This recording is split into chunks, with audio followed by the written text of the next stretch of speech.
petróleo es muy barato, ¿vale? Y el problema está que se está acabando. Ahora, la gente que está en contra de este concepto os dirá, queda un montón de petróleo, queda muchísimo petróleo, no podéis decir que se está acabando. Y ojo que tienen razón, es verdad, queda mucho petróleo. O sea, hoy en día la cantidad de petróleo que está identificado en los diferentes sitios del mundo es la misma cantidad que se ha consumido desde que se descubrió. Pero es que la consumimos a una velocidad desesperada. Muy, muy rápido. Pero hay otro punto más importante, que es el petróleo que consumimos es un petróleo que es fácil de llegar a él. Lo que se llama es el petróleo barato. Son bolsas. Está arriba, efectivamente. Está arriba, se llega rápido, se hace el agujero, se llega con facilidad, ningún problema. También es petróleo de buena calidad, porque el que está arriba no tiene toda la porquería que ha ido con los años. Esto es una caverna debajo de la tierra llena de petróleo y ahí hay derrumbamientos, terremotos, etcétera. Y la parte de abajo está llena de porquería y también de petróleo que ha sido oprimido por el que está encima. Es un petróleo que es mucho más grueso, mucho más difícil de trabajar, ¿vale? De ese queda un montón, queda muchísimo, ¿vale?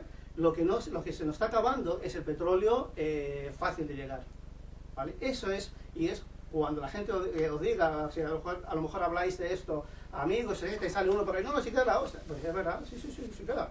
Pero ¿cómo llegamos a él? ¿Vale? Y ahí entramos en un tema que aquí en Cantabria nos llega al alma.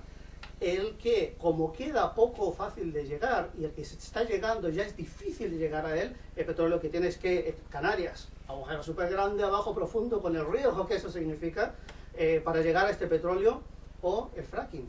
¿Por qué el fracking vale la pena cuando todo el mundo sabemos que realmente por cada barril de petróleo, pensar en energía solamente, ¿vale? Un barril de petróleo es energía. Para sacar el fracking, vosotros se mete un barril de petróleo de energía para sacarlo, para sacar 1,5 como máximo, ¿vale? ¿Por qué vale la pena? Porque solamente si el fracking de repente hay cualquier movimiento político como el Cantabria de anti-fracking, ¿vale? Y la lía, ya no vale la pena, porque es demasiado caro, ¿vale? Pero ¿por qué la gente lo está haciendo? Porque el petróleo, como hay poco, está subiendo muchísimo de precio. Entonces, en medio barril vale mucho dinero. Ahora, para que sepáis, hoy en día, si va bien todo, es un buen pozo de petróleo, por cada barril de energía que se mete para todo el trabajo y sacarlo, hoy en día se sacan unos 10 barriles, ¿vale? Es lo que se está sacando hoy en día. En los años 80, que cuando fue el máximo de producción, máximo de descubrimiento de estos pozos que están en la superficie, que eran fáciles de trabajar, por cada barril se sacaban 100. Y en los años 70, a principios de los 80, un barril de petróleo costaba $7, ¿vale? Y eso, en la energía, ¡buah!, es baratísimo. Hoy en día, el barril de petróleo ha llegado hasta los $100, ¿vale? Ahora, preguntaros, ¿por qué se puede llegar a eso? Es porque se ha mantenido toda esta economía, toda esta manera de existir artificialmente, ¿vale?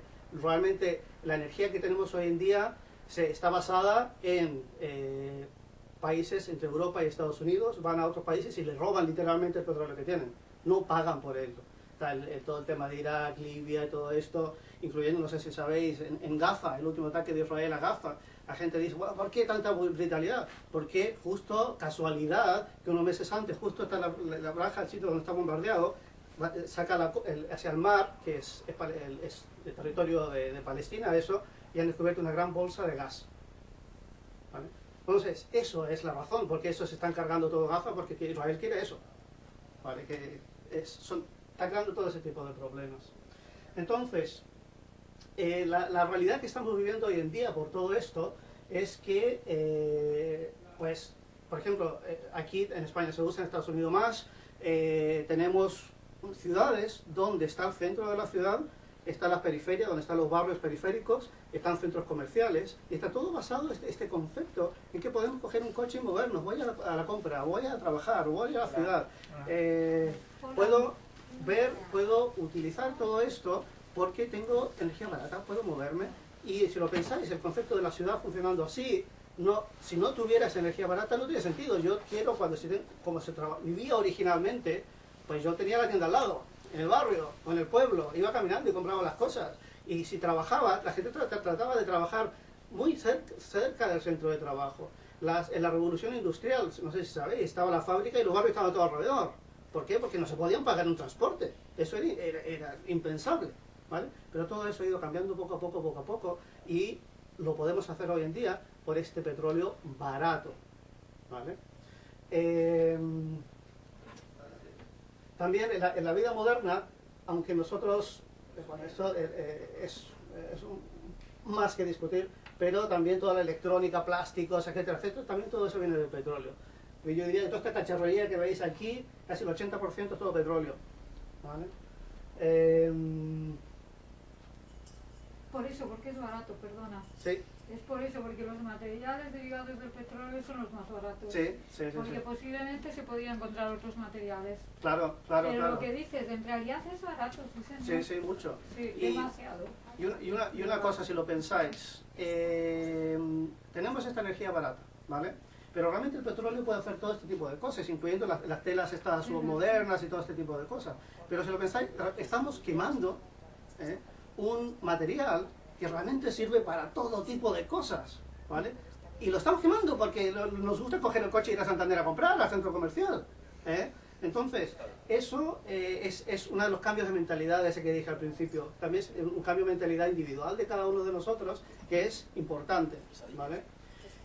La energía que se consume en el mundo, a ver, como esto, 52, vale. En un año en el mundo se consume la misma energía que 52 centrales nucleares produciendo energía durante 50 años. En un año consumimos eso, en petróleo. Da una idea de lo dependientes que somos del tema. Cuando pensamos en la antigua Grecia y todos los griegos que vivían tan bien y podían hacer cosas y tenían tiempo para crear poesía y hacer matemáticas, etcétera, etcétera, etcétera, ¿por qué podía esa gente hacer eso? Pues bueno, tenían esclavos que hacían el trabajo para ellos. Los ciudadanos griegos, que los esclavos no eran ciudadanos, eso eran esclavos, ¿vale? Esos hacían el trabajo. Hoy en día, si medimos con el punto de vista griego, un ciudadano norteamericano tiene 150 esclavos trabajando para él, en términos de energía, de la fuerza del trabajo que hago yo por el petróleo que utiliza. En un europeo un poco menos, que estamos hablando de 110 esclavos por cada uno de los que estáis aquí, ¿vale? Por el petróleo. ¿Vale? Entonces, también tener en cuenta eso, el trabajo y qué significa, el esfuerzo energético que significa eso. También, por ejemplo, existen depósitos, la gente, sobre todo por ciencia o económico, dice, pero la energía nuclear puede hacerlo. Ahora, vale, podemos conseguir. Yo soy ecologista, la energía nuclear tiene una gran cruz roja que dice, no, ni lo sueñes. Pero hay gente que lo piensa cuando están desesperados por la energía, ¿vale? Pero el mundo gasta 10 teravatios de energía, ¿vale? Para producir lo mismo se necesitarían 10.000 centrales nucleares para producir ese tipo de energía para reemplazar el petróleo. Lo que significa que todo el uranio del mundo lo gastaríamos en 10 a 20 años. ¿Vale? Entonces tampoco es una solución, ¿vale? Efectivamente. Y también el último punto de esta pantalla es, ojo, cuando veis los periódicos y hablan, todo va bien, crecimiento económico, vamos a ir a hacer un agujero en Canarias y vamos a sacar 1.000 millones de barriles o 1.000 no sé cuántos, ¿vale? Y ojo, aquí esto, 1.000 millones de barriles, solo cubre las necesidades globales durante 12 días. Aquí es un mapa, un dibujo del uso de la energía en teravatios en el mundo en las últimas décadas. La primera parte, la de los 90, 2000 y 2010 por atrás. Los primeros son combustibles fósiles, el uso.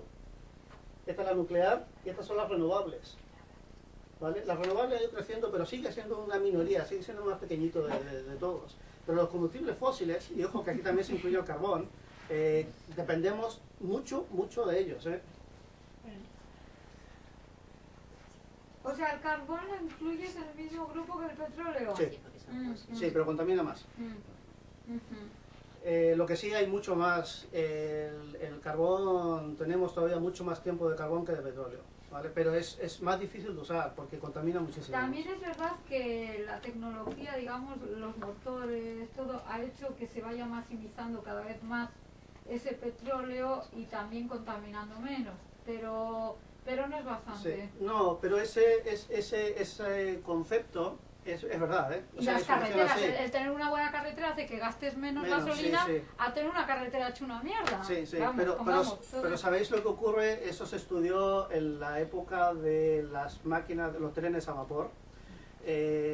Los ingenieros en esa época empezaron a desarrollar cada vez mejores trenes que gastaban menos carbón y eran mucho más eficaces en moverse, pero se dieron cuenta que cada vez que hacían eso, en vez de tener esta cantidad de trenes trabajando, vale, hago uno que son mucho más eficaces. Entonces, ¿qué hacían los dueños de las líneas?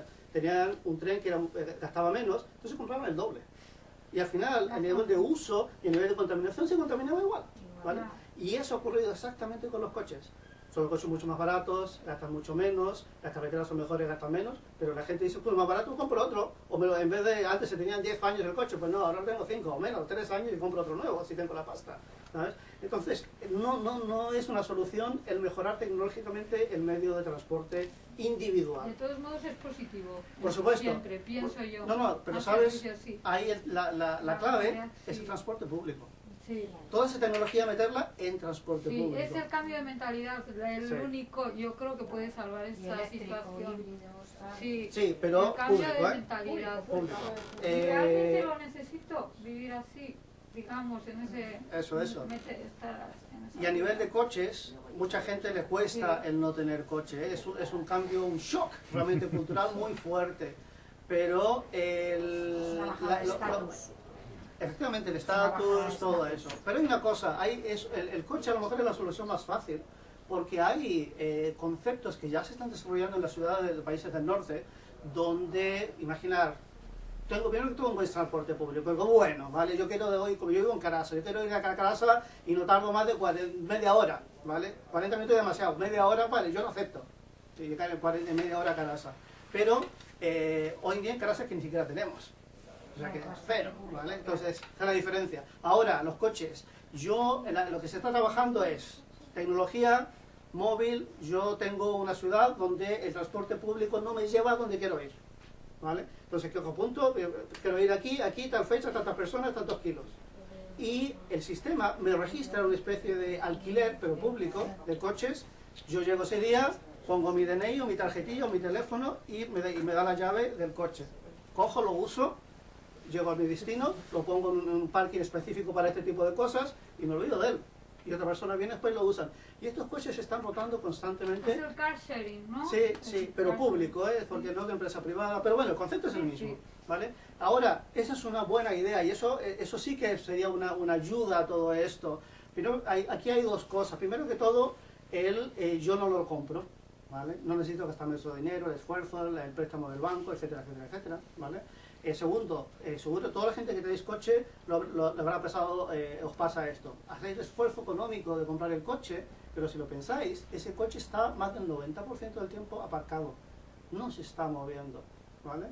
Y pensar, eso es un vehículo, una máquina que ha sido diseñada, ha sido inventada, ha sido construida, ha ido minas, ha ido materiales en África que hay niños trabajando, otros en China esclavizando no sé qué, para poder ese coche que estáis comprando vosotros, que solo lo usáis el 10% del tiempo, el resto del tiempo se está quieto, ¿vale? Eso no tiene sentido, ¿vale? ¿Por qué existe ese concepto ahora? Porque cobran cada vez que se vende uno y el petróleo barato, ¿vale? Ahora, la idea es...